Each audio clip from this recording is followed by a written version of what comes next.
Everybody take a nice big deep breath and let it all go. I am here only to be truly helpful. I am here to represent him who sent me. I do not have to worry about what to say or what to do because he who sent me will direct me. I am content to be wherever he wishes, knowing he goes there with me. I will be healed as I let him teach me to heal. Amen. All right, so last week, and I guess the week before that, we were talking a little bit about this concepts of magnets, and I'm going to talk a little bit more about that because the course talks a great deal about the idea of attraction. And if you think of magnets, you think of attraction.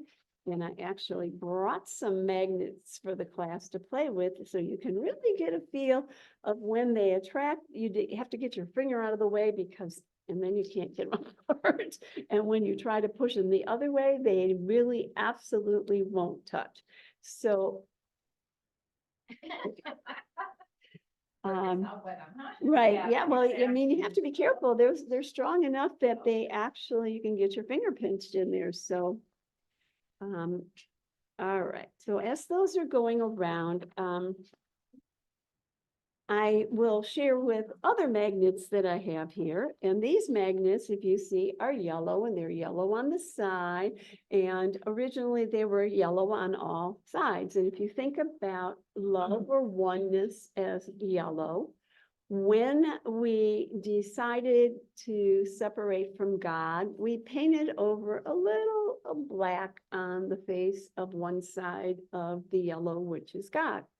And a lot of what we're talking about is going to be this part, because we talk about the idea that the course is about removing the blocks to the awareness of love. And all the blocks are here in this belief system that says what God is not correct, but what I am or what I've decided or what I believe is correct. And I have a quote here that says, there is no life outside of heaven. Okay, so what we think of as life outside of heaven, the course is saying is not real. Okay, we talk about that sometimes, but we still don't believe it. So there is no life outside of heaven. Where God created life, there life must be. In any state apart from heaven, life is illusion. So it's very specifically stating this belief, or this painted over part of what we believe we are, is an illusion. It's not real. At best, it seems like life, at worst, like death. Yet both are judgments on what is not life, equal in their inaccuracy and lack of meaning. Life not in heaven is impossible, and what is not in heaven is not anywhere. Really got, yeah.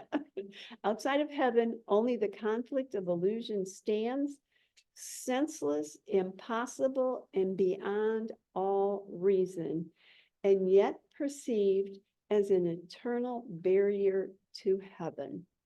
Illusions are but forms. Their content is never true. So what Jesus is trying to help us understand is only heaven is real. This pretend acceptance of something other than heaven is not your reality. So I'm just going to hit a couple of the lines. As he said, where God created life, there life must be. So the only thing that God created was literally heaven above this chart. And that's all that is real. And within the context of the illusion, there is the choice for the ego and the choice for the Holy Spirit.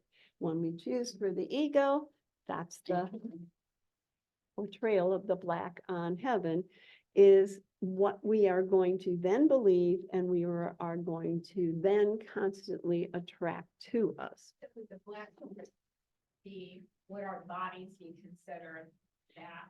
Well, certainly the body is considered as part of it, but it literally is everything of the illusion. So that's all that's the part that we live, what we seem to exist in. Yes, no. yes, and, They and, seem to exist in correct, something concrete and Yeah. our bodies seem, well, you perfect toe or whatever. Yep. Yeah, so then that, whatever we think, whatever our eyes see as real, is an interpretation of Right. of reality. It's not what we're looking at is, so. Yeah. Could you tell me what are you looking at? I just lost. well, we're really looking at what the ego has programmed to believe is true. So we have our eyes, our ears, our feelings, our emotions that all support the storyline of choosing for the ego. And so when we look out at the world, we're looking through the lens of the ego, which is made up of guilt, sin, and fear, suffering, pain, death, chaos, lack, intense pain. So that's the lens choosing for the ego looks like. So when we're looking out at the world, in whatever form it may show up, it is a reflection, or I should say a projection of the thought system of the ego. When we stop, drop that story and ask to have it filled with a different way, or Jesus' answer, we're saying, I don't know what truth is, you show me. And when that's done, then we will have the reflection of love, because we're now addressing and we're now aligning with love. So we're stuck we're not stuck, but we're in a place of intense forms. Everything that we can use our physical senses on, our intense forms are illusion, because That's what he's trying to tell us. How we chose to separate from God. And so that becomes, and everything, it's kind of like if maybe that guy that had the golden touch, everything he touched turned to gold. And then that was a mess, Yep. because he tried to eat, couldn't eat. Right, right, So right. that's kind of what we did. We just separated in our mind. Yep. And then all these forms came out. that are Well, the not- forms were used for a very designated purpose, because we had the guilt, sin, and fear in our mind because we believed we separated from love, and we couldn't tolerate that because before that we were in bliss. And now all of a sudden, when we took this seriously, we were in a realm of stark darkness, terror, fear, guilt, sin. We think we did something bad. And in order to not go back to God because we're too afraid of him, we project into the world the guilt, sin, and fear, and then we play the part of an innocent victim. So it's very purposefully chosen to keep the story going, but not be responsible for it. But the blueprint of the belief in separation remains in your mind, hidden in the deep crevices of our subconscious. Because when we projected into the world, we drew a line of amnesia. And now all I know is what's in this box. And I'm constantly being triggered by people, situations, things in the world. And I immediately say, I didn't choose that. That's not my fault. It's this person's fault. And then we continue to have the legitimate purpose and reason to judge and attack my brother for something that literally we all set up on a subconscious level. It forces us to keep looking for an answer to the question that there is no answer for in this Right, right. answer is beyond us. And you can wait around and think then, okay, I'll wait till I die and then I'll be ready to understand everything. But this is really a way of using that information to redirect our energy away from the world. Yep. Well, and once again, as I said, the world became very purposeful for the ego's need and desire to maintain the world as being where I am and who I am, which keeps me from turning back to the understanding of who I am. But I'm constantly looking in the world, and as the Course says, look but do not find, because I'm looking for something in the world that will fill me up and save me and make me feel whole. But there's absolutely nothing in the world that can ever do that, because what we're missing is over here. It can't be found here. And I'm just going to do this for Hyles a little bit. At one point in time, we were all in oneness, and God's gifts to us were love and peace, joy, eternity, innocence, and we were all the same. Now, the only problem was God gave us everything except for the fact that he created us, but we weren't creators. And on some level, somehow, some way, we decided we wanted to be creators. So we stepped away from God and we became the creator of a different world, a different experience. And now there's a me and a something else, and that can be God, it can be a person, it can be a place or anything.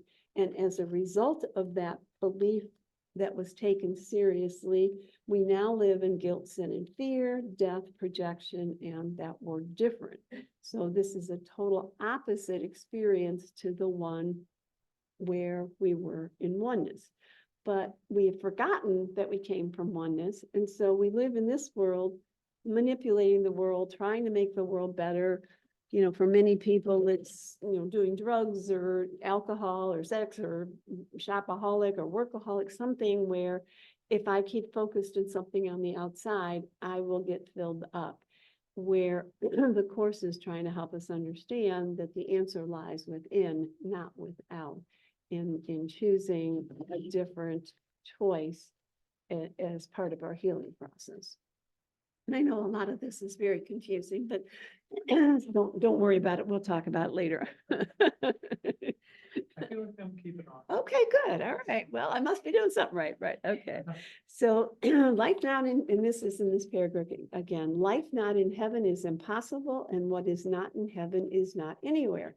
So basically, Jesus is trying to tell us in a very sweet way, everything you believe is really nothing, because you're believing in something other than what is truth about you. Because what's truth about you lives over here, does not live over here.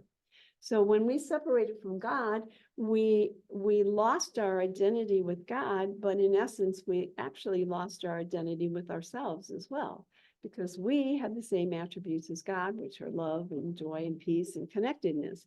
When we separated, our whole world became this experience of, you know, needing something to fill me up so I'll be okay.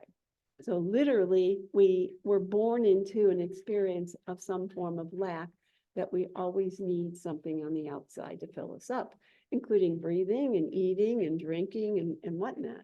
And we're not asked to stop breathing or drinking or eating or even living in the world, but we're being asked to look more closely at how directed this world is in the sense of being in lack and the need to fill me up, and start to look at it from a little different perspective.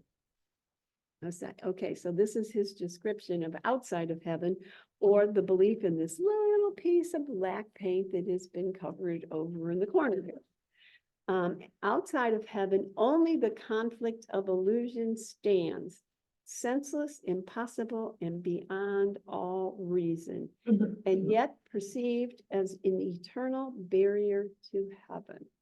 So again, it's set up so that the illusion will continue, because the Son of God was afraid to go back to heaven. So this served it well, except for the fact that for most of us, we get to a point where, you know, we banged our head against the wall trying to make the world work, make it a better place, be more peaceful. And we eventually come to the realization that there's something wrong here. This is not fulfilling what I'm really looking for on a deeper level. And at that moment, much like Bill and Helen, where they had the comment one to the other, which was, there must be another way. And the other one said, yes, you're right, there must be another way. And then eventually Helen, who was one of the two people, started hearing this voice, and then the Course came through, of which we have privy to, of which, you know, just reading it is wonderful, but learning to live it is a rather different story. All right, so he goes on to say, illusions are but forms. Their content is never true.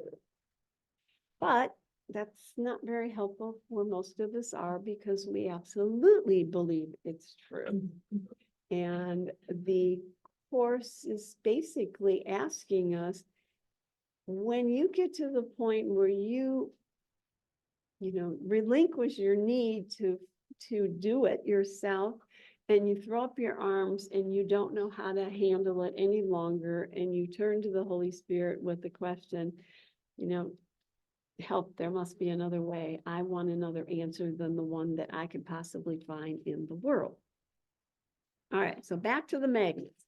Once we believe that we have separated, we become this attraction point or magnet, of which the only thing that can come to it is the drawing of likeness, which is some form of guilt, sin, and fear that's been projected into the world. So as long as this is the attraction point, and how do I have that attraction point? When I'm aligned with the ego, that's the attraction point I have. And what will automatically come to me is some form of separation, guilt, sin, and fear, anxiety, terror, you name it, all those words, okay? So the goal is to come to the point where the attraction point changes, where I align with the Holy Spirit, and then the reflection of love will start to be drawn to me instead of the results of the projection of guilt. But in order to turn to this from this, it requires me to let go of my judgment about what comes to me. Because if somebody's yelling at me, attacking me, it's my responsibility as a good little ego to attack them. And as long as we run in that circle, I guess you could say, we're going to continue to perpetuate the insanity of what Jesus says, there's no life out of heaven, but we believe it is. And there's a part of us that would say, I don't want this, but we're actually drawing it to us because we continue to hold on to judgment and attack of my brother, the world, even myself. And this is asking us to drop the whole picture, which is not easy. Workbook lesson number 5 says you're never upset for the reason you think. You think you're upset because that person yelled at you, and you're justified to attack them. What this is saying is it doesn't really have anything to do with the person or the situation. It has to do with the fact that you're harboring the belief system of the separation, and something is going to come to you to support your story. So if you don't like that, what we have to do is drop the story and say, help, I don't know the answer. Show me what truth is, because I don't have a clue. And then it all starts to shift and change around. But unfortunately, we've chosen for this since the Big Bang. So this is pretty prevalent in our experience. So just doing this once isn't going to whip it around. We have to continually, every time I'm threatened by anything in the world, stop and say, do I want to continue to feed this? Or am I willing to drop the story for him to show me another way? All right, so here's another little paragraph. You who prefer separation to sanity can obtain it in your right mind. You were at peace until you asked for a special favor. And God did not give it, for the request was alien to him, and you could not ask this of a father who truly loved his son. Therefore, you made of him an unloving father, demanding of him what only such a father could give. And the peace of God's son was shattered, for he no longer understood his father. He feared what he had made, but still more did he fear his real father, having attacked his own glorious equality with him. I'm going to go line by line in that paragraph to clarify it a bit. Just need to mute because somebody was. So you who prefer you who prefer separation to sanity cannot obtain it in your right mind. basically what that means is when we chose for the separation, took it seriously, it became our experience of reality. Though, as we read earlier, there's only one reality, and that's in heaven. We took it on and we accepted it. We believed it about ourselves. So what he's saying is, if you prefer separation, and like it or not, we apparently all prefer it, or we wouldn't be here.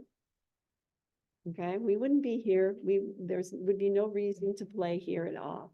But and he's sort of saying this as a joke. You know, you who prefer separation to sanity cannot obtain it in your right mind, because when you're in the beliefs of separation, you're not in your right mind, and you don't have access to your right mind, because I'm either aligned with this or I'm aligned with this. And as you see this lovely line down the middle, nowhere do these two cross, one or the other, unequivocally at any given moment.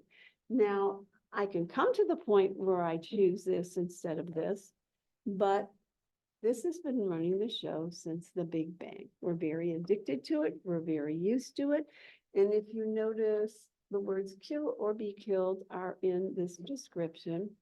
We're very acclimated to the concept of kill or be killed in the respect of attacking somebody back when they attack us.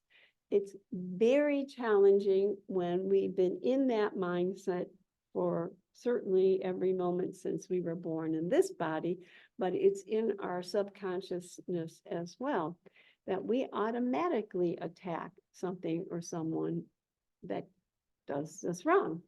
Yeah, go ahead. My take on this is we have an attraction point. Absolutely. Like your magnet, I'm attracting anything. What I'm attracting is part of myself that I don't want to look at and been shutting it down. That's a good point. Yeah. Whatever it's been. Good point. And so naturally, that's what's going to come up in front of me. Correct. And that's what I'm asked to accept and look at. Yeah. I put it there. Yes. I like it to look at it and say, welcome home. Yes, and that's a very good point. I appreciate that you brought that up, because it appears down here that there's two characters here. Yeah, looks like it's somebody else, but it's not. But both of these characters are coming from my mind, because I projected onto this character what I didn't want to look at. And I projected into myself, I'm a sweet little innocent, and you know, anything that bothers me or takes my peace away has nothing to do with me, because I am this sweet little innocent adorable thing. And in essence, what is being shown to us through the experiences of our lives, as Helen was saying, is what's in my mind that I don't want to look at. And so, I'm the hero. right, I'm the hero of the dream of the innocent victim, and everybody else is my problem. And if they would just go do something different, I would be okay. The Course is very adamant about the understanding. They could go away, but unless this gets healed, another one will show up to play the part in some form or another. And it absolutely makes no difference what form gets played out. You start with what you see with your eyes, because that's Absolutely. we're existing in this world. Yes. So, how you. Right. The first thing that you're gonna do when somebody comes over and wants to hit you is you're gonna put your hand in their, I mean, that's just, you know, but then how it plays out after that is interesting, because you can't make it go away. You can't, pretend that it's, you know, oh, this person, I remember that guy that was, when I was running on the track, at the senior cell running, I was walking on the track, he was trying to run and I was in the wrong lane or whatever. And I remember wondering, what does a perpetrator really look like? I'm like, a perpetrator, it sounds like a mystery novel, I like those. And so I'm looking at this perpetrator, this guy is running at me and screaming at me. I go, Yep. what do I do?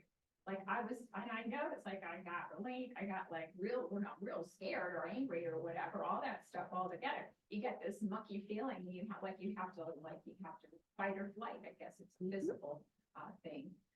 And then to, you know, back out from that or not Because the person's still yelling at you. Yep. And you don't know that you're doing anything wrong. I think that's a key for me. Yes. Is I don't think I think I'm in the right lane because I read what it said up above the thing and I think I'm doing what I'm supposed to.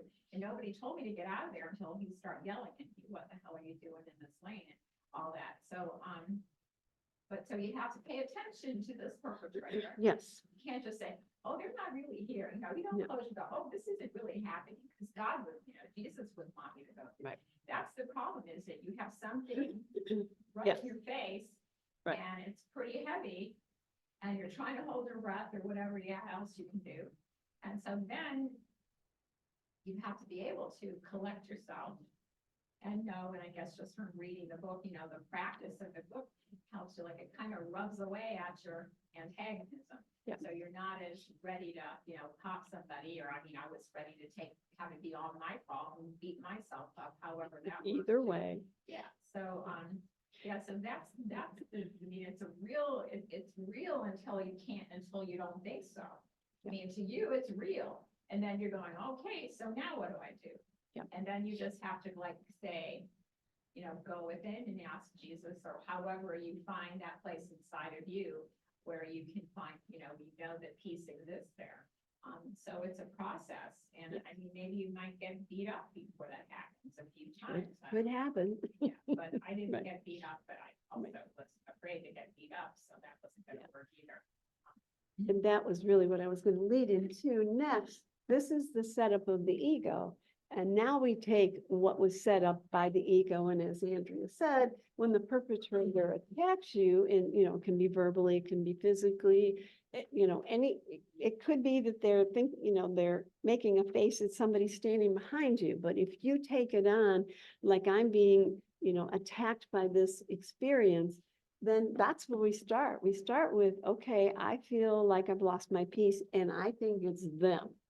And then we take that to realize if anything can take my peace away, it literally means I have the attraction point in my mind by the choice for the ego. And then, hold on to it as long as you have to, but eventually you realize, wait a minute, I want to find out what the Holy Spirit has to say about this, because in my viewpoint, they're the guilty party and not me. But I'm willing, and I love that one line, in the moments where you're willing to let go of your story and ask him to show you another story.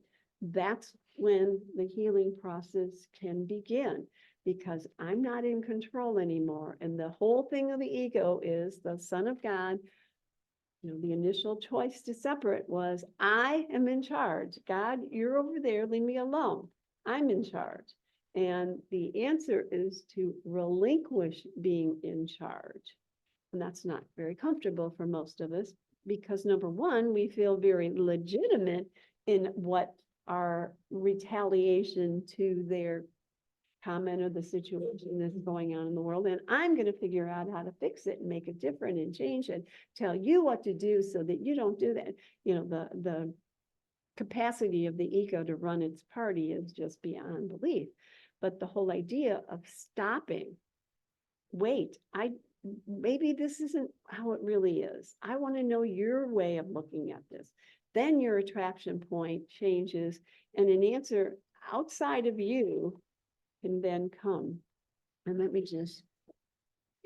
That now that, I guess, this wasn't always so, that they have litigation, lots of litigation, lawyers are into litigation, but they have introduced a mediator. Oh, yeah. Into the world.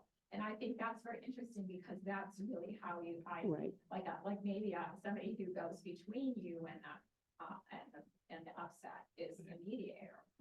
And a friend of mine who was a mediator told me they do a lot of different things to get people who are, like child custody and all that kind of stuff. Yep. That they're on opposite. They start out like with litigation, they start on an opposite sides of the table, and how he puts them on the same side of the table. It becomes more of a cooperation rather than me against you versus you.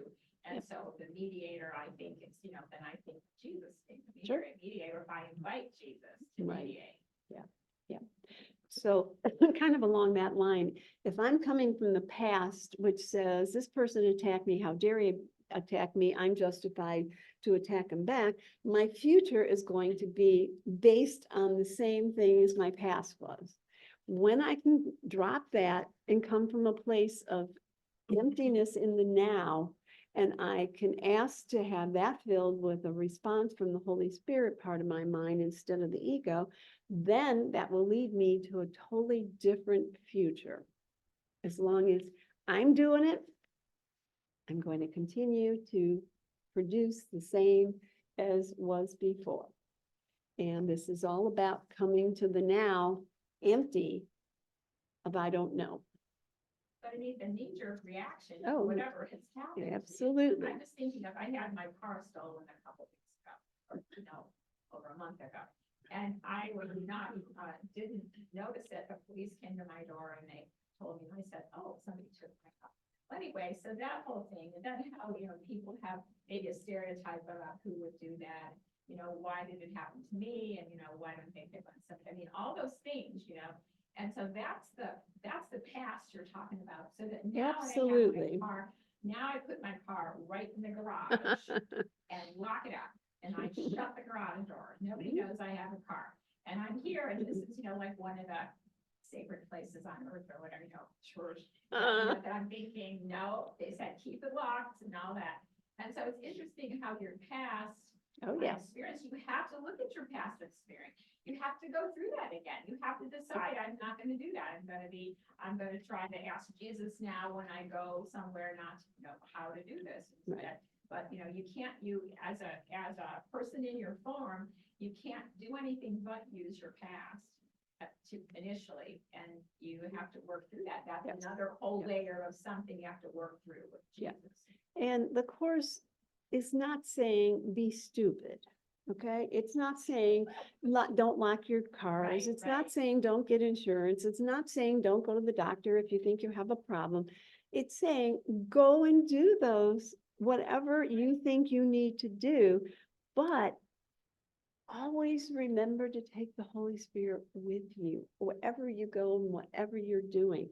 Keep inviting the answer from him to flow through you instead of my normal response of kill or be killed. And that takes great practice because we're used to just, something happens, you respond, something happens, you respond. And to stop that flow of what, huh? And it's not, there's a really sweet line in the Course, which I don't remember off the top of my head where it is, of it's not that you still won't react to the world, but will you stay there? Or will you stop in the midst of that and go, well, wait a minute, there I go again. I'm getting wrapped up in the ego. Holy Spirit, walk with me. Show me how to walk through this without my investment of the past or the future. And as you said, Andrea, oh my gosh, how could we not drag the past or the future with us? It's like it's everywhere we turn. But for a moment of clarity of, I don't know, and do what you have to do in the world. And don't feel guilty about that. Don't, feel bad. Do what you have to do. Some people don't lock their houses. They're perfectly okay with that. Other people have 15 locks on the door because that's where they need to be. And this is not about, one way is right or one way is wrong. Do what is correct for you to do. All right, so line 2, you were at peace until you asked for special favor. And what was the special favor? I want to be God. I painted it over in black. This is me. This is my throne. God, you're gone. Leave me alone. I've got my own world. I'm going to take care of it. That's basically what we did. We said to God, I want this. And that was the special favor we asked. And God did not give it, for the request was alien to him. How could all this, everything, oneness, love, joy, and peace have an opposite, have a different, have anything? He can't agree with a lie. So he says, fine, go at it, do what you got to do, but don't ask me to go along with it because it's not true, period. No, nothing personal. And he says, you were at peace until you asked for a special favor, and God did not give it, for the request was alien to him, and you could not ask this of a father. He simply, it's nothing personal. A lie is just a lie, and he has nothing to do with it because he knows it's not true. Now, we, on the other hand, have continued from that first choice to recycle this storyline and think it's real. And the whole time, the Course says nothing happened. Everything's okay. You're loved. No matter what you've ever done, you're loved. You're loved. And we insist on carrying this story around instead. And the whole process of the Course is starting to hear his words. So at least occasionally we'll turn the attraction point around. And then slowly what comes back to us is the reflection of love instead of guilt, sin, and fear, hate, judgment, attack, and whatever else we live in this world. And a lot of this requires us to pay attention. Look at how frequently in my life I am in a place of lack of peace. And the Course is very adamant with the idea of there's no hierarchy in lack of peace. If you're not at peace, it doesn't matter if somebody bombed your house or if you broke your fingernail. Am I at peace or am I not at peace? If I am not at peace, I'm aligned with this, period. And if I'm at peace, I'm aligned with this, period. So while we're walking through our daily life experiences, we're being asked to look at how frequently you're not at peace. My chair's uncomfortable. It's too hot in here. No, it's too cold in here. That person just gave me a funny look. My boss yelled at me. Somebody ran me over in traffic. Whatever. They're all representative of, if this is my attraction point, this is what I'm going to get. And to become very acutely aware of how frequently, day and even in your dreams, you are playing in this realm. So that when you recognize that, you get caught in a moment here, and the Course starts to kind of drill a hole in you. And some of it starts to fall in. When one of these comes along, you go, wait, no, I don't want to go there anymore. That's not serving me anymore. And that starts to change this focal point of attraction to a totally different experience. Now, again, this sounds real magical, and I assure you, we got a lot of practice to get to the point where you're only living in this. And that's the ultimate goal, is that you're living here all the time and nothing in the world will pull you back in to the attraction of the guilt. And let me just read real quickly something we read last week. And this is the attraction of guilt. The attraction of guilt produces fear of love, for love would never look on guilt at all. So when we chose for separation, we are now attracted to guilt because we're afraid of love. When we separated from God and we took it seriously, we chose to align with the ego, and we no longer are aligned with who we are. And that's called guilt, sin, and fear. And that's what we live in. That's our bread and butter. That's our everything. Our starting point. Right, that's our starting point. That's the starting Right, point. but we didn't know that was what was running the show. And as a result of that running the show, we continue to draw this to us everywhere we look, because the attraction point remains of guilt, sin, and fear. And the Holy Spirit says, nothing happened. It's okay. Come back home. I'm here waiting for you. And we go, oh, yeah, that's nice, but I gotta go strangle that person's neck because what they did to me first. I'll call you later. He says, okay, fine. Take all the time you need, but I'll be waiting for you when you're ready. All right. So God did not give us our special favor because it was ridiculous. It was impossible from where he stood. And then this line says, and you could not ask this of a father who truly loved his son. So God refuses to give permission to something that's not true. Again, not personal. Take all the time you need to come to the realization that it's not true, but I will never align with you in that choice. That's all. Would you say then that's what we have to think? Absolutely. Refuse to give permission to something that is not true, Correct. even if we are being harassed by Yes. how, Yeah. well, we are being harassed, or we're All the harassing time. ourselves. So we All have the to time. refuse to give permission to something that is not true. Correct. Well, and I think that's the big part of it, it is the awareness that I'm harassing myself. Yes, exactly. You know, I shared this with a few people, but the company I now work for was just recently purchased by a larger corporation. And I made a mistake the other day, and one of the ladies from the corporate office called me and made me aware of it, and she said, I'm gonna email this other guy just to let him know, and she included me on the email, and he responded with, she's just confused. And when I read that, I took it very personally. But you know, that lasted just, 10 seconds or so. And then I realized I'm judging me for being confused. Mhm. I think being confused is wrong. Mhm. No, and I emailed back and I said, yes, I was confused. Yeah. And that's okay. And it's so amazing how you can just drop the whole thing by saying, yes, I was And confused. the guy that wrote that it was not even an attack. 'Cause No. He called me a few minutes later and he's like, no problem, this is an easy fix. I'll show you how to do it. Boom, nothing happened. I have a question. Sure. So like transitioning from the ego attraction to Right. the Holy Spirit attraction. I practice, love your enemy as yourself. And I see that this flips the Yes, this attraction to the Holy Spirit, but right. sometimes I think that when your light shines bright, you also expose darkness. So like, Yes, sir. how do you differentiate, cipher, Yes. what am I attracting and what am I exposing? Yeah. Yeah. yeah, And yeah. how to.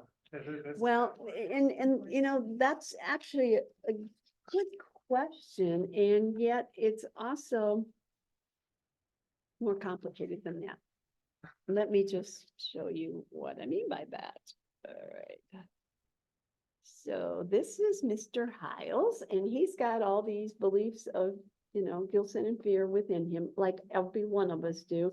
And I think that's something we really need to be aware of. We're all equally aligned with this most of the time. We came in aligned with this. So don't feel bad about it. It's just the way we set it up, and we fell into this now, and the course would say we made that choice, but at this point, we don't really remember having made that choice, so that's not important. But let's say, good point, Hiles is going to take this little X, bring it out here, and he's going to, as you said, love your brother. Great idea.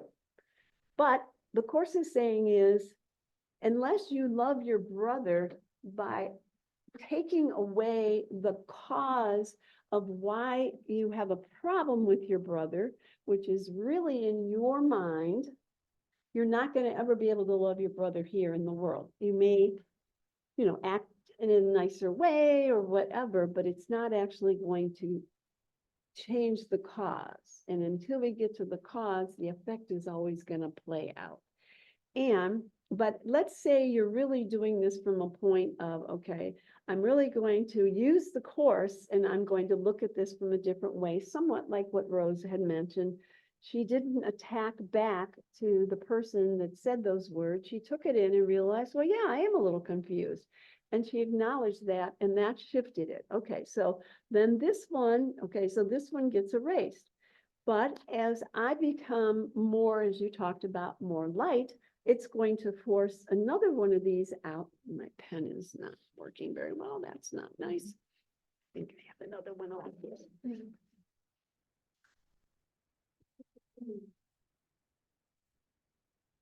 All right. What happens is you grow in love, and as the Bible talks about, love casts out all that's not like it, or something along those lines. So what will happen is another form will present itself that will take your peace away. Now, that's not bad. That's actually good, because the only way I know what's going on up here is by seeing what's happening here. Okay, so literally the Course explains the idea that my brother actually becomes my salvation. Because if it wasn't for my experience in form, I would never be able to know that this is happening because I'm aligned with this, and that's bringing lack of peace, and I have another choice now. Okay, so as that presents itself, that's my opportunity to play and use this through a different process than the process we made before. And, I'm sure, and I'm going to speak from my personal experience, I came from that same concept of love your brother. And the Bible says, love your brother as you love yourself. But what the Course is saying is, I don't love myself. I hate myself because I believe I've separated from love. And I believe, on again, a very deep subconscious level, that I'm not a very good person because I killed off God, or, kicked him off the throne. And so that's what's, the underlying ick inside of us that's always going on, that no matter what we try to do in the world, we don't ever feel quite like we're loved or that we have everything and so on. So this is a little different approach than that. And in my experience of the love my brother, it was like, no matter how hard I tried to love my brother, somehow it backfired in some ways, and it just never felt like those dots were connecting. And to me, the Course brings a whole different way of looking at that. If in truth, my brother and I are the same, number one, I don't believe I'm loved. I'm playing the part of an innocent victim, but I'm blaming my lack of peace on something or someone else, instead of recognizing that the real cause lies in my mind that still believes that I've separated from love. And God says nothing happened. First line up here, nothing happened. And the whole deal with the ego is it really happened. And so we have lived and continue to live most of our experience from this point of view, and they keep coming back because the cause has not been healed. When the cause is healed, the effect will start to change. So I'm thinking of how, when you have also, and when I was in high school, even doing affirmations, I didn't even know that I was doing it. About love your neighbor as yourself. I use that a lot as a touchstone for me, like if things aren't going well, or I don't know. So there's a point where you're saying those words, kind of like how in the Seinfeld episode where the goofy guy says, serenity now, I think whoever he was, there's a point where the words, you have to be able to hit solid ground somewhere in your gut or within yourself without peace with those words. And if a person keeps acting the way they do, that still is another point of like, you don't know. You have to go all the time. We use it as and the words in the Course also are very provocative, and I've used those a lot in my, working with the aggravation that's in me, or a sense of like not being equal, or sense of feeling like they're stepping on me. So I guess it's just a fine line with the reading the Course and getting the ideas, and then using the words to heal that, that constant thing, separation. Sometimes I just give up and I say, I got it, Jesus. I don't want to say this affirmation. I need to go to sleep right now. Please help me. And that's, so it's just interesting how the words do one thing, but then the meaning and the truth is, in this book, is behind them 100%.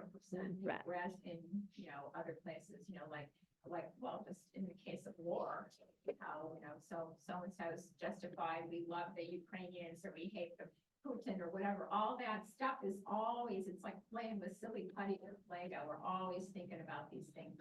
And when you can just say, I don't know. Show me who my brother is. Show me, Jesus, how this works. I'm saying all these things over and over again. Help me to see how, show me that it's a good idea to do that. And it's helpful. And I think in the progression of learning the Course, practicing the Course, we will go through many steps that are probably not the highest on the mountain, but they're kind of like the foothills, which are helpful, but eventually, in the Song of Prayer that was written a year after the course, it states the only eventual prayer will be show me who I am. All the rest of the, affirmations and this, that, and the other, which can be very helpful along the way, kind of get to the point where I don't know, help, period. And that's all that will be required, but we take ourselves exactly where we are. Yeah. All right, so let me just continue here. And you could not ask of this of a father, in other words, for the special favor, who truly loved his son, because the son is over here and God loves his son. And why would he agree to the lie or the story that's not true? So this is an important line. Therefore, you made of him an unloving father. So what we did then was we projected our guilt, sin, and fear on the image of God and made him something other than pure, absolute love. And what taskmaster, if you look in the Bible, there's some absolutely beautiful places, but there are also many where he's a wrathful God and he's going to, cause this and that and destroy people and whatever. The Course would say that's what's called the God of, the God of sickness, yes. Because we've actually projected onto God, just like we've projected onto our brother. And our real God, the whole time, has remained total love, nothing else, total eternity, and we have made of him something other than what he is. So it says, therefore you made of him an unloving father, demanding of him what only such a father could give. So we're like constantly on some level, just like we are in the world of our projections of people and things, we're demanding of him that he do something to make it okay here. And he's saying, but there's nothing wrong. There's no problem. None of this is real. How could I have, what would I need to fix for you? He's not gonna make it real. He's not going to make it real. He's not gonna Yes. make what's not real, real. Right. And the peace of God's Son was shattered, for he no longer understood his Father. So that kind of describes why we didn't initially go to our Father and just say, here I am. Because he was here waiting for us to come home. Instead, we produced this whole story, this whole insanity to avoid going back to him, because we no longer trusted him, because we made of him something other than what he. Say that word trust, because that's what comes up is you can't trust your neighbor. You can't Yep. trust this. You can't trust a car. You can't trust anything that you think Right. is trust. And And they all this- tell you it's guaranteed. It's, under Until it's not. everything is guaranteed and all sewn up all on paper with all those pretty words. Yep. And then when it comes down to it and you're stuck, then Yep. they go, no, we didn't mean that. Lifetime guarantee. Yeah, right. But you better die soon because it's going. Right. So again, so he no longer understood his Father. He didn't recognize that his Father was absolute, total love, nothing else, and that he is waiting with open arms for us to return.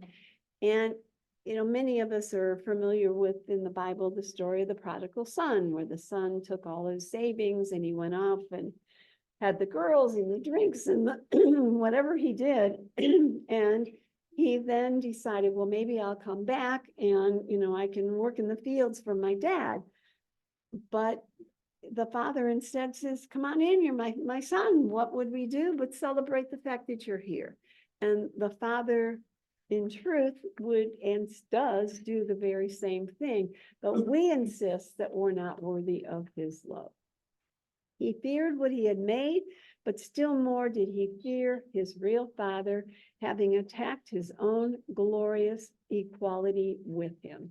So we killed off not only the concept of a pure, loving God, we killed off our true identity, where all the gifts that God gave to us were no longer in existence, and we took on a whole nother realm of understanding. And that's kind of the way this has all been made up. And we've been stuck over here blaming it on something or somebody else thinking that would be the way I would solve the problem when the problem doesn't exist here. The problem exists up here. Yes, how would you like to say it? We denied our true self and we denied God. Well, you can use those words, but the course uses other words, and I don't care what words you use. That's fine. And that, we gotta work with what we gotta work with. Yep. Yep. I mean, we basically kicked God off the throne. We sat on the throne and we took over from there. And- Actually, you're accusing yourself. Right. And, right. And I'm going to be upset about it forever because I've taken on a totally different identity, of which I don't remember that I took on the other identity. I just know that I'm now living in a world, and we'll take Andrea's comments about, it's going to last forever and all those things. Well, this world is not going to last forever. Not one thing in the world is going to last forever. And it's always going to change. It's always going to fall apart. There's always going to be a perpetrator, whether it's a person, a place, a thing, or experience, that's going to appear to take my peace away. And as an ego, my job is to fix that. And the Course is saying you'll never be able to fix that until you come up here and choose differently. And then you'll see the effects that will shift, but you aren't going to be the one fixing it. It will happen through you because you have aligned with the answer that is provided for you. Exactly the way you want. Yep. Before they showed up, Bring it you on. made that choice. Yes, yeah, They confirmed it. yes, yes, yeah. And rather than look at that, we point a finger at them and try to get back at them. And it's a very serious, longstanding, process that we've gone through. So to pull that finger back and stop is not the easiest thing to do. Okay, we're gonna take a break and we'll come back. If the hard part is like, I think Virginia Douglas told me the Cleveland Public Library only has one copy of this book and it's checked out. So that's sort of the annoying thing. Like, you might have to buy the book if you want to read it, but you can buy it used for about $3 on like used book online bookstores. Oh, yeah. Yeah, I got that. But yeah, hey Marianne. Maybe. We're back. There's no- Yeah, Okay, we're ready. it's great talking to you, Linda and Jason. Oh, good. Good one. Are you still in Finland, Ben? Spiritually, yes, but physically, no.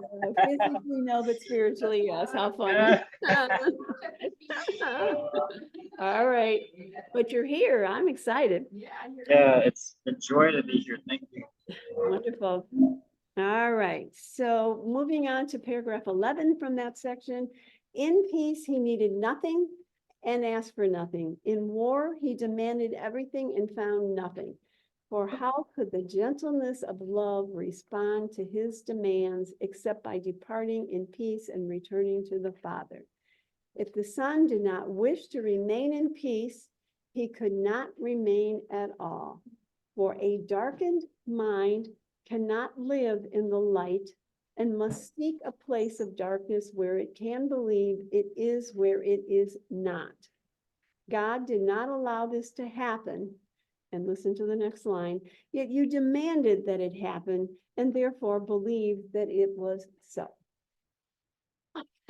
What pages are that? This is text 344, and I just was reading paragraph 11. All right, so in peace, he needed nothing and asked for nothing. So when we were aligned with God and he was on the throne, what could I possibly need? I was given love and peace, joy, connection, innocence, and that we're all the same. The only thing that the Son believed was lacking was that he couldn't be in charge, and decided he was going to go do his thing.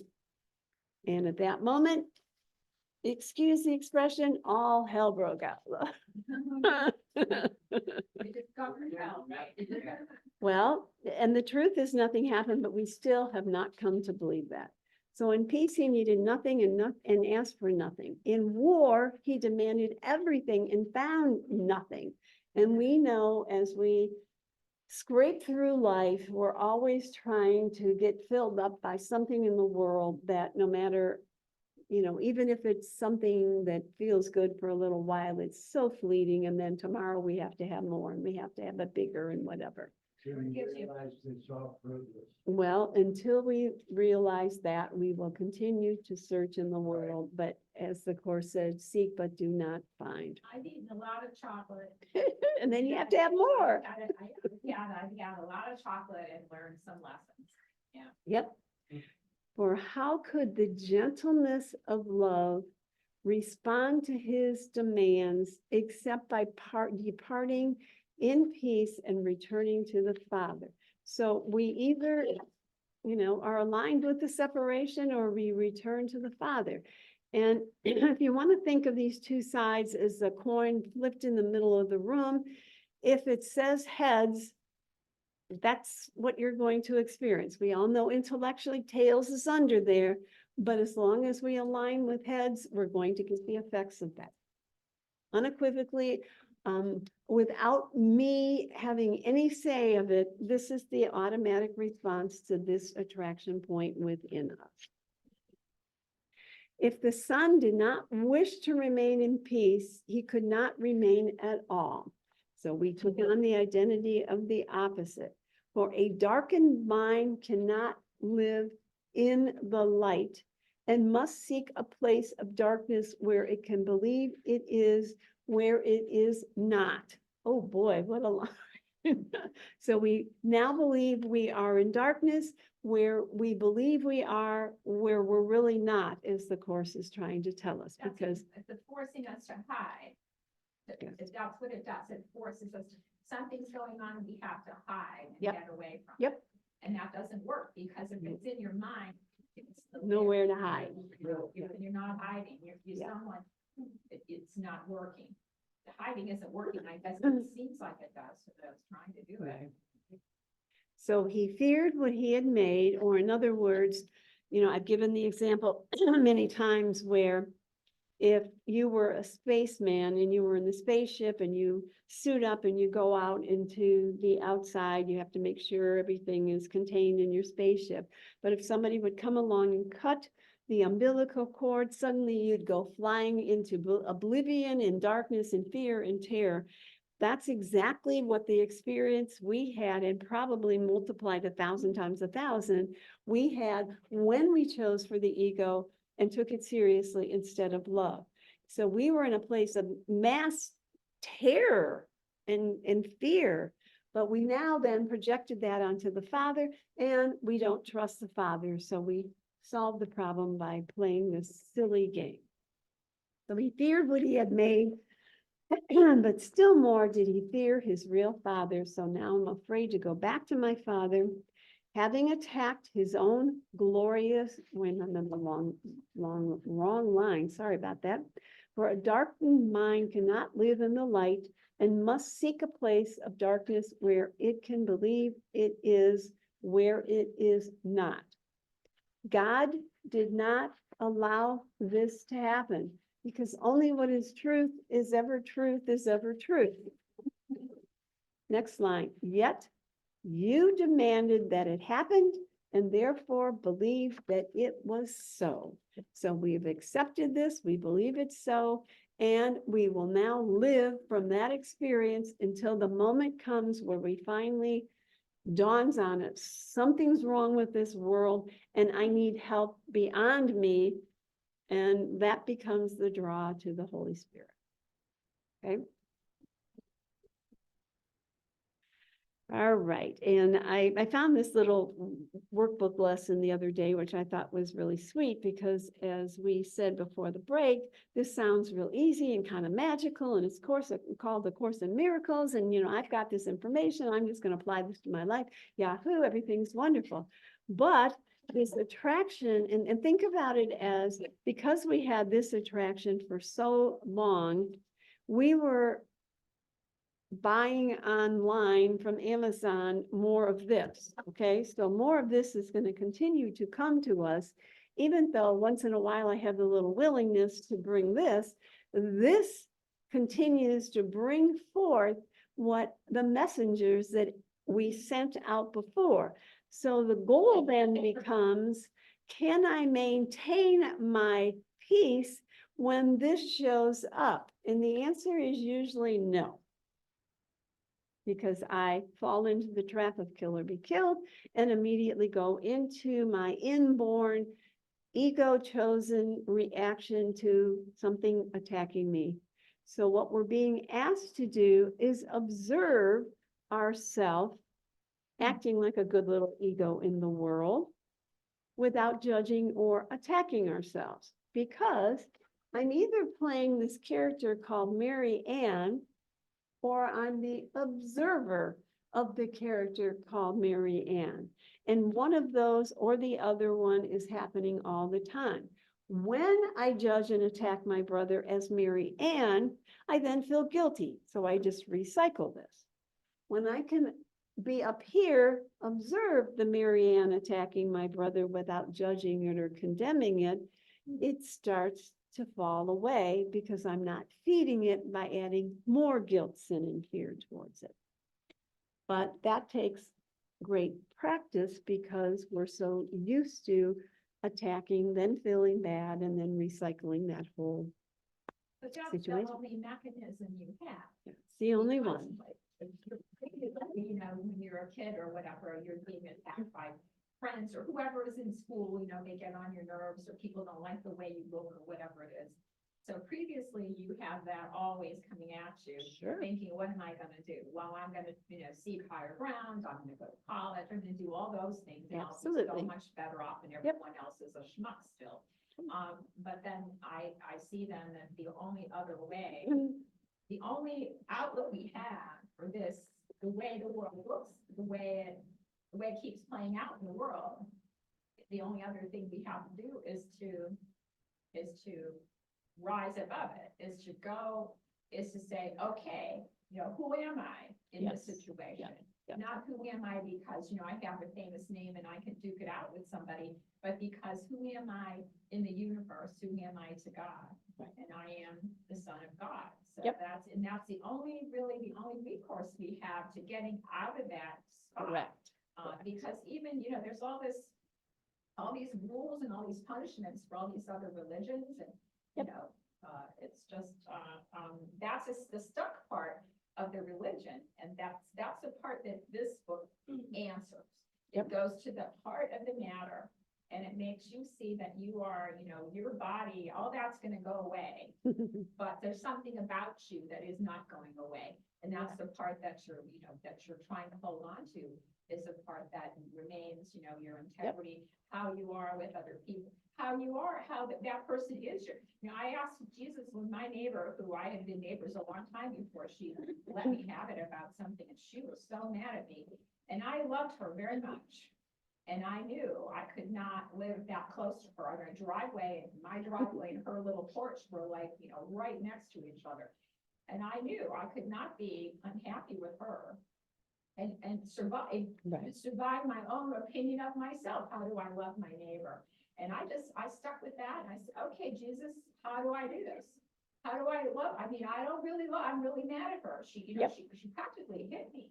And I knew it for a long time before this came up. And then I just got the message to ask, you know, and just say, I don't want to be mad at her. And I had a friend lived on the other street. She told me, oh yeah, this friend and I, we used to be real close and we haven't spoken in years. I thought, that's not going to be me. I'm not going to be that person that doesn't speak to my neighbor because I'm angry. I'm going to Jesus and I are going to figure this out. That was my determination, my decision. That was my decision maker saying, no, we're not, hell no, we're not going there. We're going to do something else. I don't know what it is, but I'm going to, you know, we're going to do that. And I did. And it absolutely requires that I am willing to see this through a different lens. As long as I'm aligned with the ego and continue to run down that road, it's never going to shift. And, you know, this hero of the dream chart, this is the hero, that's me. And all the things that happen in the world, whether they're positive or negative, keep me stuck in the world. The real answer is up here. None of this is ever going to feed me and take care of me. And the Course would say, we're in bed dreaming a dream of exile, where we don't remember who we are.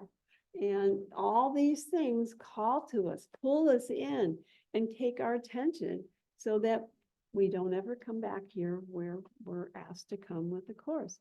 Until it really hits us, I don't want to sit in judgment and attack of my brother any longer. I want to know what love is above all my desire to get back at my brother for what I think they did or didn't do. And now this book, makes it come to understand how it's possible, how, and you're sitting in your darkest hour asking Jesus for help, and you're become glued to that. That's what you want more than Yep. anything else.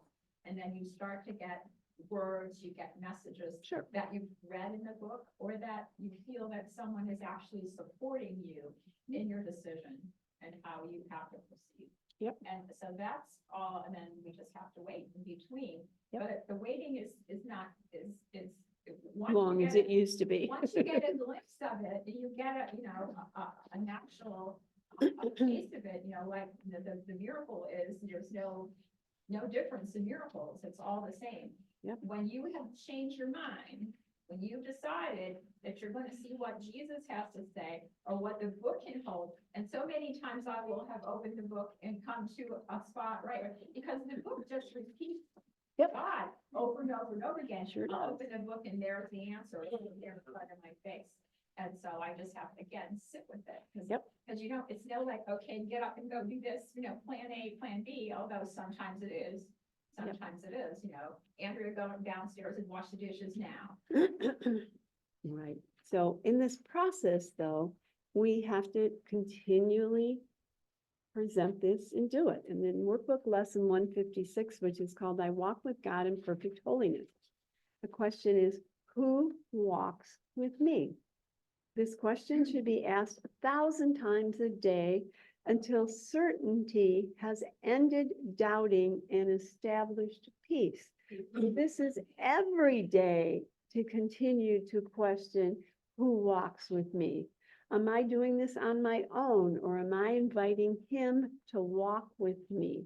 And, the workbook lessons at the beginning, it talks about, you're to do these workbook lessons every day. And most of us have tried them or done them a little bit at least. And you read the workbook lesson and you go, oh man, this is so delicious. Oh, this is wonderful. And it says sometimes repeat this, every hour during the day, and each workbook lesson is slightly different. But most times when you put your head on the pillow, you think, oh man, I didn't remember that one time. And that's really showing us how untrained our mind is, and how, the world is still much more attractive than that memory in our mind of who the truth is. And Ken would say, observe that. That's just trying to help you see how you say you want this more than anything above anything else. And yet the facts present themselves as, no, you don't. And so smile at that. A lot of people used to get alarm clocks and set their alarms. And he'd say, well, if you want to do that, do that. But that's not really what it's about. This is to show you how much you really don't want this. And it's okay. But as your desire grows, your intensity of choosing more frequently will come to the surface, because you will have exhausted what the world has to offer and know it's not working. And that doesn't mean you don't go to the movies, or you don't buy a new house or a new car, or do whatever you do in the world, but it just doesn't hold you like it used to hold you. And your desire to ask to see it differently begins to heighten. And the words in the Course and the words that say about your brother, however that happens. So when you are in a real pickle for a long time and you keep asking, then my experience was I was asking and asking like every minute of every day for a long time. But even initially, that mechanism where you decide, I want to know. Yep. And you don't let anything else like cloud your vision. And so then I would often wake up in the morning early with the words that I was saying the day before coming right through my system. And then I would be like, it was like, so that whatever when you're seeking peace. Yep. It's seeking you. It, you know, that's the way it manifested. And I always think, many of us do the workbook lessons, study the course, but when, excuse the expression, the shit hits the fan, we dig a little deeper. It's just the way it happens. Those are the days I ask for help 1,000 times instead of twice. Right. And then that kind of wanes and we kind of go back to the way it was. And then another thing comes up and then we kind of get more intense with those. But each time those happen, we're becoming more aligned and more attuned. And, I've often thought if it was miserable 24 hours a day, we would have caught on to this a lot faster. But there's just enough, the waves come and the waves go, where it gets intensified, where I can barely breathe another breath because it's so intense. And then it kind of wanes. Because if it just went that way forever, we would catch on a lot sooner, but this kind of gives us a little It's our break. enthusiasm. And I have. Yeah. Go ahead. This is from chapter 8. I read this the other day and I just found it helpful. The ego's voice is in a hallucination. You cannot expect it to say, I am not real. Yet you are not asked to dispel your hallucinations alone. You are merely asked to evaluate them in terms of their results to you. Beautiful. Right. If you do not want them on the basis of loss of peace, they will be removed from your mind for you. So I'm not trying to remove them. Right. I'm just looking at, you know what, this thought I'm having, just like the belief that confusion is bad. This thought I'm having is causing a loss of peace. Correct. Help. Yes. And I don't have to figure out how to solve the problem. And I think that's the beauty of this. I get out of the way. And then the answer You know, will I come just through. see that what I'm believing is It's hurting the- me. Well, exactly. And that's the motivation that will override all motivations. And you're not going to do it because you like your boss. You're going to do it because it's hurting you. Yeah. All right. So he says, today, let doubting cease. God speaks for you in answering your question with these words. I walk with God in perfect holiness. I like the world. I like my mind and all the mind which God created one with me. And the beauty of this shift is not only do you begin to have an attraction point of love, you will automatically express that love into the world. You don't do it as you do it as a result of the choice. Just like when you're coming from this side, you automatically project into the world guilt, sin, and fear of some form, even if you're trying to be a nice person in the world. And I sometimes give the example, you could be a little old lady cooking cookies for the neighborhood and everybody loves you because you're cooking these delicious cookies until somebody new comes along and makes better cookies and the kids start going to that house. And then you're affected or upset because they don't love me as much as they love this new person. If there's ever any kind of a return of, I need some affirmation that I've done well, it's coming from the ego, because when you're coming from love, you don't need that affirmation. Now, if it comes, you appreciate it and whatnot, but it's not a requirement for your, I guess you could say you're good. I almost hate to use that word, but for yourself, because you know unequivocally who you are. Nothing needs to be added to that. The truth just complete. flows. The truth just Right. flows through you.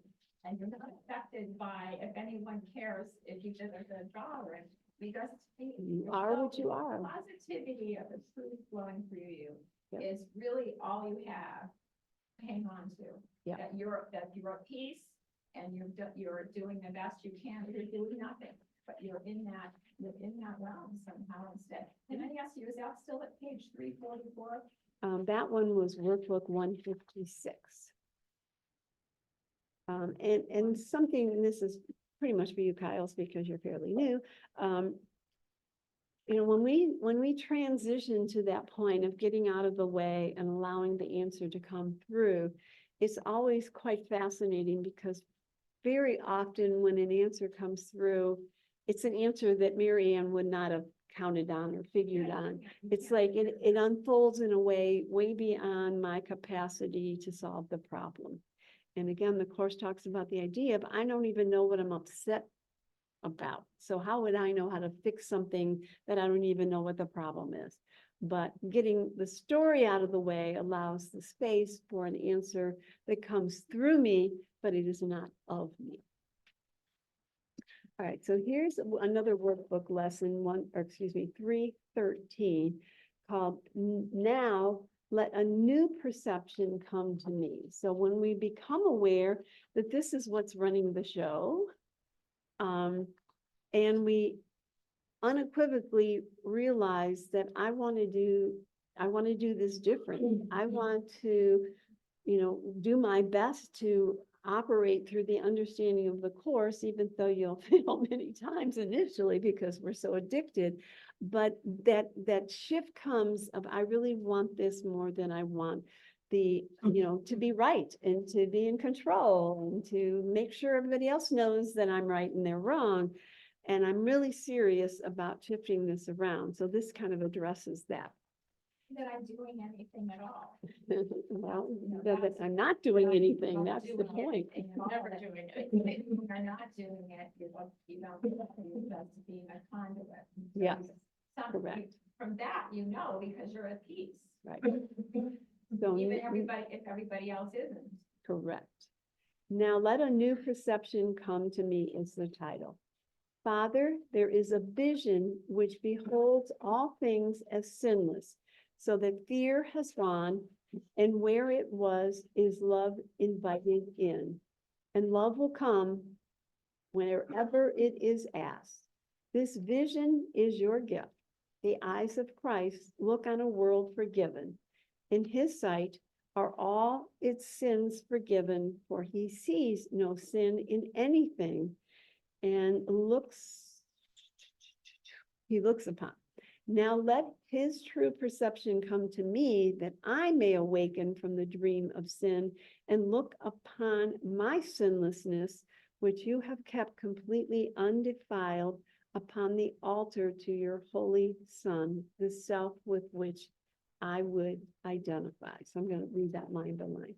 So, Father, there is a vision which beholds all things as sinless.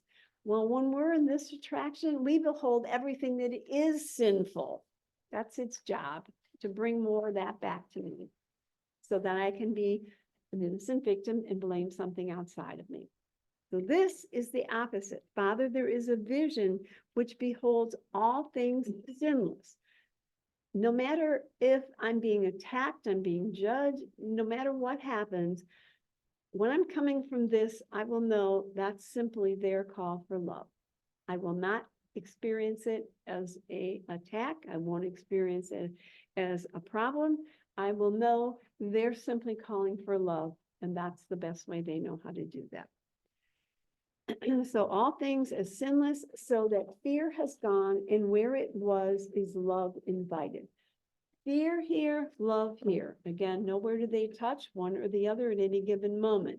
But as long as I'm aligned with this, the results are going to be some type of fear that's being played out and projected in the world. When I choose for this, I'm inviting that love instead. And love will come whenever it is asked. Now, there's a little caveat to that because I could be here asking for love and the same old crap could be happening, okay? So it takes a little time frame before it catches up because again, we sent out and ordered all this to come for a very long time. So it's going to continue to be brought to my doorstep. And the question is, if it's being dropped, am I going to maintain my peace, which will then push it away because there's no attraction point, but it will continue to come only because it's already been ordered. And it's my response as to, am I going to align with my new choice, or am I going to let the old pattern run the show and bring it back to me over and over? All right, so in And love, if the usefulness of it diminishes for you, right, then it's losing its attraction. absolutely. And the book helps you to reorganize your thoughts around what the usefulness of anything you're doing has to do with, being the son of God, or having everything be, that nothing happens. Yep. You're gonna be, you're the one who's involved in that. That's the you that's working with the course.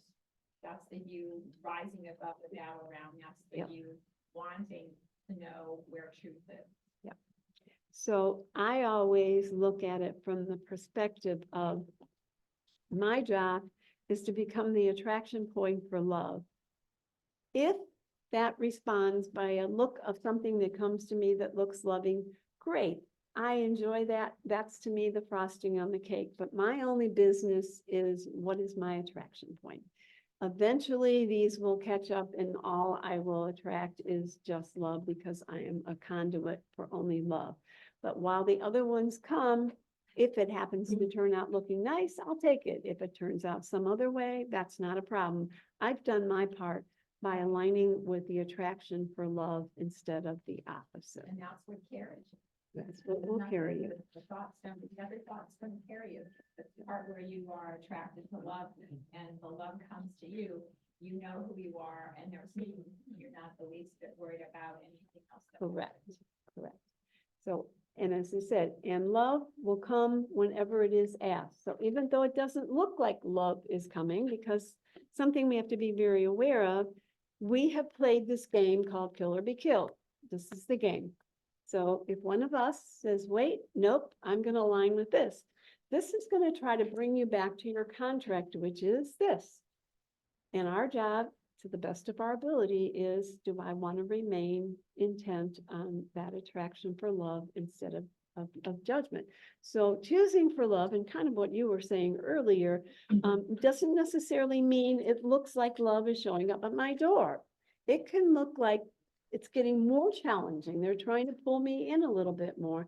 But my job is, do I want the attraction of love, or am I going to revert back to the attraction of hate or fear or guilt or whatever you want to call it? And They're not talking you into it. You're just still in a mindset where, Yep. what people would, I would do things and say things and people would say to me, everybody's not like you. And, why don't you wake up? You have these other things. Why are you doing what you're doing? And that would, upset me, but I didn't have another way to operate. Yep. And now I just, have another way to operate. yeah, I have the other way to operate. Yep. And found it in the book. So this vision, which is the other way, is your gift. The eyes of Christ look on a world forgiven. So when God looks at the world, although the Course would say he doesn't even know of the world, but that's another story. This is symbolically, he would see only love because that's what is the only thing that's true. He would look at it as that way. We put on dark glasses, look at the world through the ego and say, gosh, everywhere I look, it's dark. What's the problem? He'd say, take off your glasses. And we say, but I don't want to take my glasses off because I like it this way. I'm used to it. And for a while, literally, if we're too afraid of the presentation of what love would be, we literally are too afraid to take our glasses off. And I like to think of it. Number 313. That's 313, yes.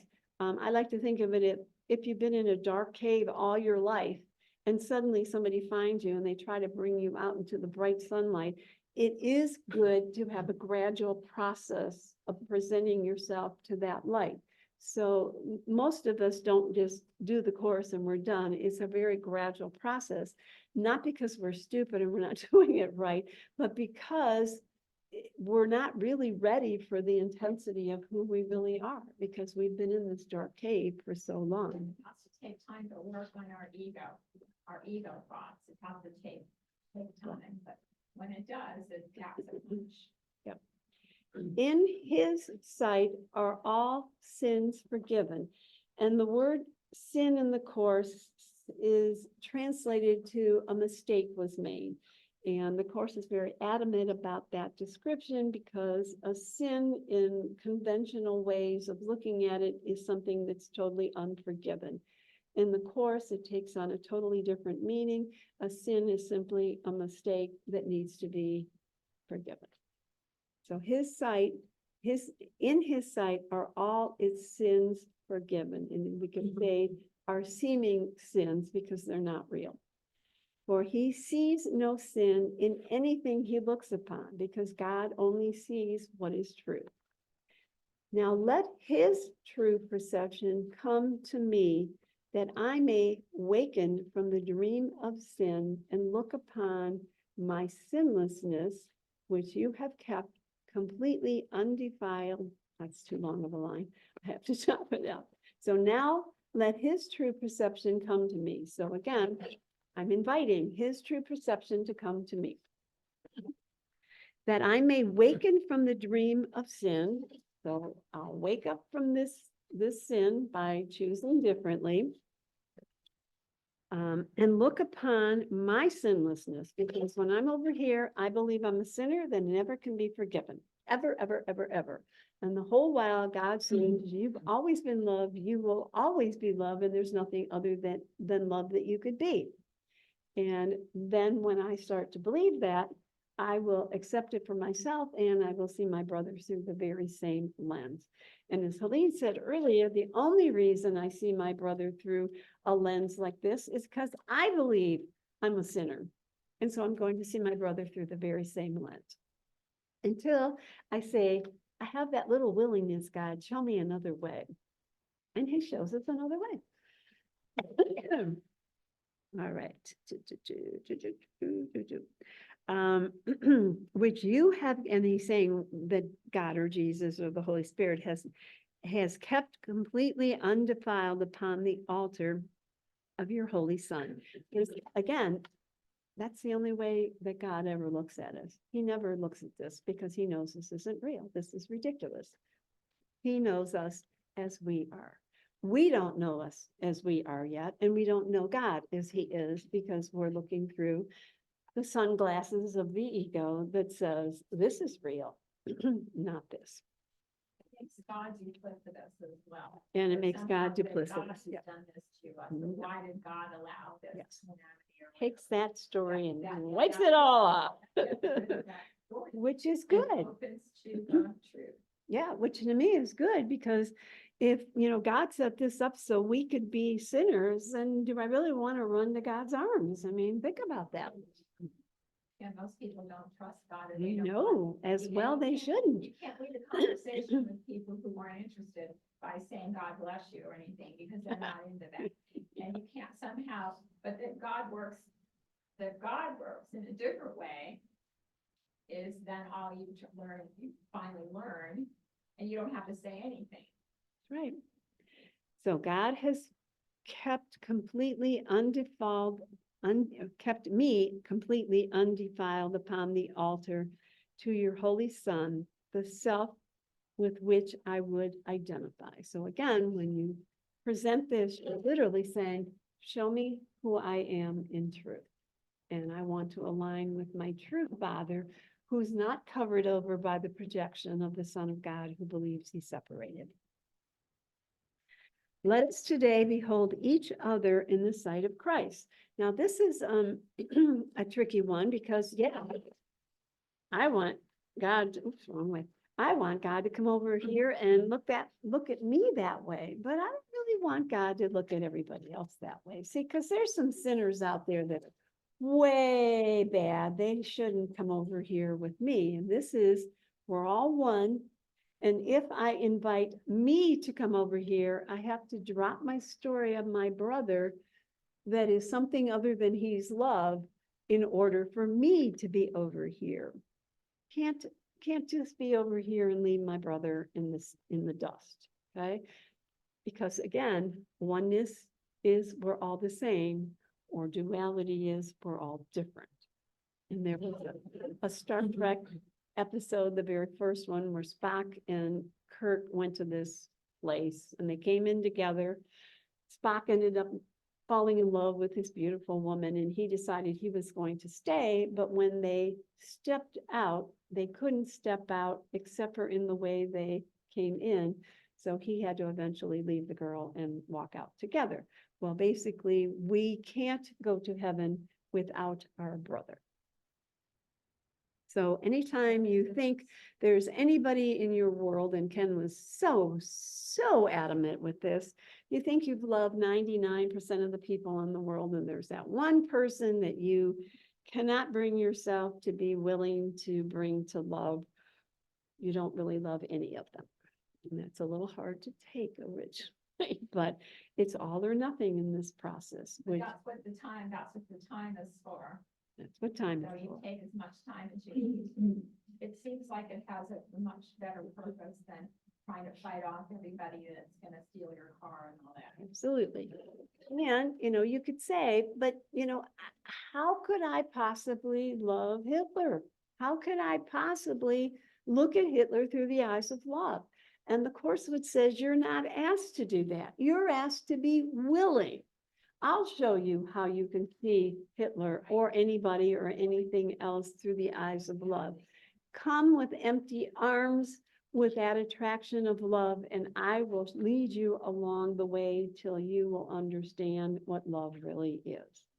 But if you think you're going to love Hitler here, it is not going to happen. You might go through the contortions of pretending that, but it's not going to happen because you haven't adjusted what the cause is to bring forth the attraction to love. Right, because it's not about The love, body, the no. personality, No. or the character. When you have that experience, you're going beyond that. Exactly, exactly. And you're not going beyond that, you're having an experience of going beyond that. It's not something that I do. Right. It's an experience that happens. Right. You're doing the practice. Exactly. And I'll get you in 1 second. In that place, well, actually, I'll just use this while we're talking about it.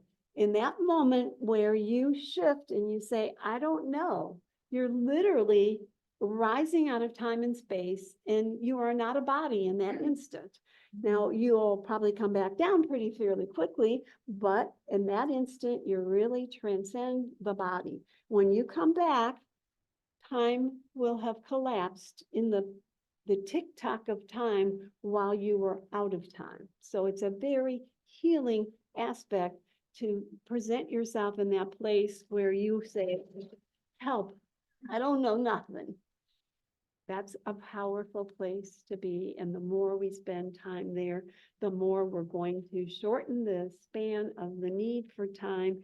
And the more we will begin to live in an experience that is much more gentle, more kind, much softer, and it won't be coming from me. It'll be coming because I've gotten out of the way to allow that to happen. All right, so let us today behold each other in the sight of Christ. So as you go forth, and the class is almost over, but so as you go forth this week, I want you to count how many times you're not really willing to forgive your brother and ask to see him in the sight of Christ. And don't judge yourself when you find yourself that. Just become aware, look at that. I thought I was this wonderful, loving person, and I don't want to let them off the hook. And it's not asking us to pretend that, it's asking us to become aware of it. And as Rose said earlier, eventually it'll dawn on us that holding my brother there is actually keeping me in prison too. And when my desire to be released from prison becomes heightened to the point where I don't care what you do with him, God, bring him along, do whatever you want to do. I can't tolerate the pain any longer. And then that will start to happen. How beautiful are we? How holy and how loving. Brother, come and join with me today. We save the world when we have joined, for in our vision, it becomes as holy as the light in us. And be very aware when you judge your brother, you're literally judging a part of yourself. And you're not only judging a part of yourself, you're inviting more of the ego to come to you. So you're either stopping it by choosing this, or you're refreshing it and bringing it back to you and recycling it to come back some more. So in the end, we'll be aware that to forgive my brother, or to, again, have the attraction point of asking with empty hands to see your brother differently, you're literally healing yourself as well. Okay, and I'll use this little description. As I forgive my brother in the world, I've forgiven this specific attraction point that I held within me. So now that's gone, but it's gone within me. Now, what'll happen usually is the next one will pop out so that I have the opportunity to look at it and see it and go through the same process once again, but that's okay, because there's still some in there that needs to be brought to the surface, that needs to be taken to a place where healing can occur. And as they say, that's all, folks. So we will say our little prayer. Yeah, I know, that's a lot. What We- can you stand on? Yeah, I think you have a lot to chew on this week, guys. Better hang out with me. Yeah, right. But we got to remember to invite him. And again, Right. remember that's the power we hold, is I can drop this story I'm holding and I can invite him in. That's, And that big hurtful space that comes at you like a wall of water or like a perpetrator, the big empty hole is, just waiting Mhm. for Jesus, for the truth to fill it. Yeah. And that's all we can do is wait for it. Mhm. Or And we're this- all worked up again and all upset and all over the place about how everything's so bad in a certain place. And, you know, you think it, I guess people more my age with friends of mine, I know, you know, did you hear about this? And how about that? Right. And you go on and on and on. So then instead of that, there's this nice fresh breath of air that comes in. Yeah. Oh, Jesus, what did you say? And be very aware, this is not a course of pushing it under the carpet, making nice, or pretending. It's a course on being brutally honest. Right now, I do not want to choose for love in regard to this situation. I want to poke their eyes out and to be very aware of where you are in that moment. And I know lots of people that start the course will say words like, I came into the course thinking I was a really nice person most of the time. And after being in the course for a while, I realized that that's not true. I'm hyper ready for the next something to show up so I can drag it around to play this game. That's it, that we can be God and we can correct We can it. be God. That's, you know, that we Mm. all judgment. There was a bumper sticker years ago that somebody had in my neighborhood that said, if you want peace, Be work- peace. Work for justice. And I thought, well, that doesn't really apply. You don't work for anything. You ask.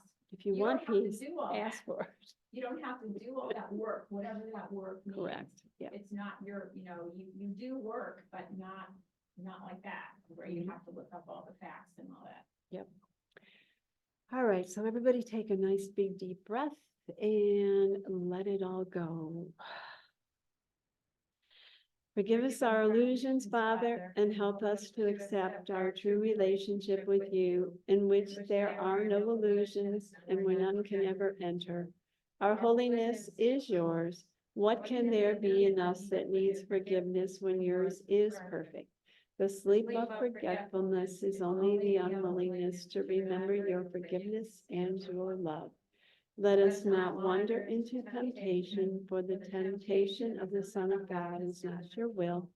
And let us receive only what you have given, and accept with this into the minds that you've created and which you love. Amen.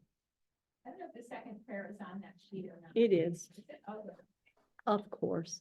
Bye, everyone. Have a wonderful. Bye, thanks. Is Ben still there? Let's see if Ben is still here. Nope, he left. Oh, Yeah. so I where know. is he now? I He must said he- be where he was before he went there. You know, he didn't say, but I'm guessing Okay. that's. I didn't know, maybe his parents are here. Yeah, I know.